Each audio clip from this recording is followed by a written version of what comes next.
अस्सलाम वालेकुम everyone, welcome back to your own channel. और आज मैं आपके साथ शेयर करूंगी बच्चों के लिए एक ज़बरदस्त वेट गेन रेसिपी। इसमें मैंने बादाम यूज़ किए हैं, उसके साथ साथ किशमिश जिसे रेजिन्स कहते हैं। आपको इन दोनों के फ़ायदे बहुत अच्छे तरीके से पता है। और यहाँ पे मैं इस्तेमाल कर रही हूँ 2 अदद छोटे साइज़ की खजूरें।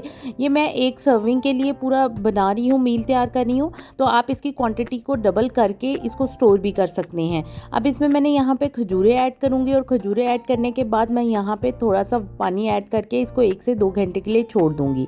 अब इसको हम इसके छिलका उतार लेंगे बादाम का, और जो खजूर है उसकी जो गुठली होती है या उसका जो सीड होता है वो निकाल के इन सब चीज़ों को हमने ग्राइंड करना है। और इधर मैं यहाँ पे ओट्स ऐड करूँगी, ये आप देख सकते हैं। इसको ऐड करने के बाद हम ग्राइंड कर लेंगे और ये पाउडर जो है ये हमें मिल जाएगा। अब आप देख सकते हैं कि ये पेस्ट रेडी हो चुकी है। आप इसको किसी भी एयर टाइट चीज़ में, कंटेनर में रख के फ्रीज़ कर सकते हैं।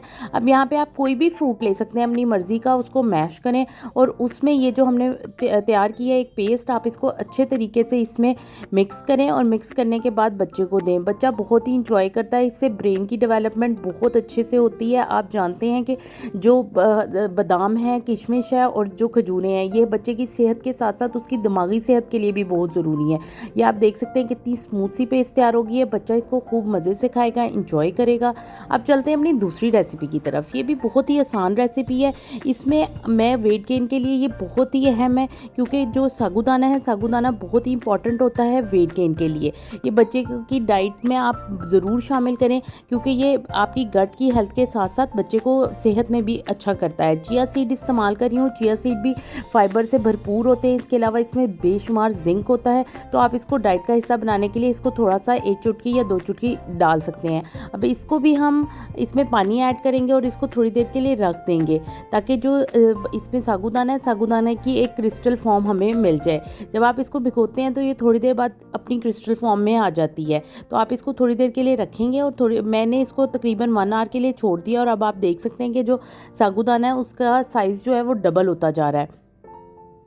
साबूदाना बच्चे की गट के लिए बहुत इंपॉर्टेंट है, बहुत ही हेल्दी डाइट है और बच्चे का वेट जो है वो दिनों में इंक्रीज़ होता है। तो आप इसको इस्तेमाल कर सकते हैं। अब यहाँ पे आप कोई भी पॉट लेके उसमें इसमें जो मैंने भिगोया था साबूदाना उसको ऐड कर लें। ये मैं अपना भीगा हुआ जो साबूदाना है उसको ऐड कर रही हूँ।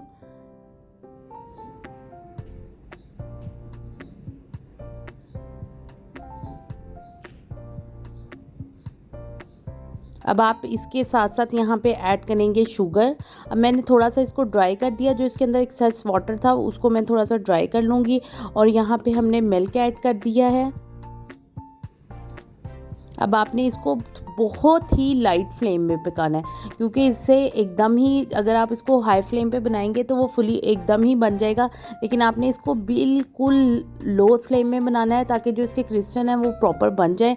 यहाँ पे स्टेज पे मैंने इसमें शुगर ऐड की है। शुगर आपकी मर्ज़ी है, आप इसकी जगह ब्राउन शुगर या शक्कर का भी इस्तेमाल कर सकते हैं। अब आप देख सकते हैं कि हमारा जो साबूदाना है ये ऑलमोस्ट रेडी है। अगर आपका बच्चा क्रिस्टल फॉर्म में खा लेता है तो ठीक है, वरना आप इसको ग्राइंड भी करके बच्चे को सर्व कर सकते हैं।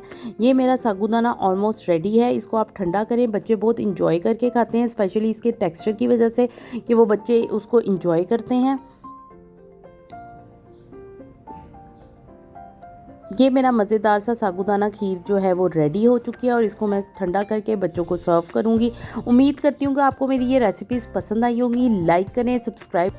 अगर आपको किसी किस्म की कोई भी प्रॉब्लम हो तो आप मेरे चैनल पे कमेंट कर सकती हैं, ताकि मैं आपको बेहतर तरीके से गाइड कर सकूँ। दुआओं में ज़रूर याद रखिएगा। अल्लाह हाफ़िज़, मिलते हैं नेक्स्ट वीडियो में।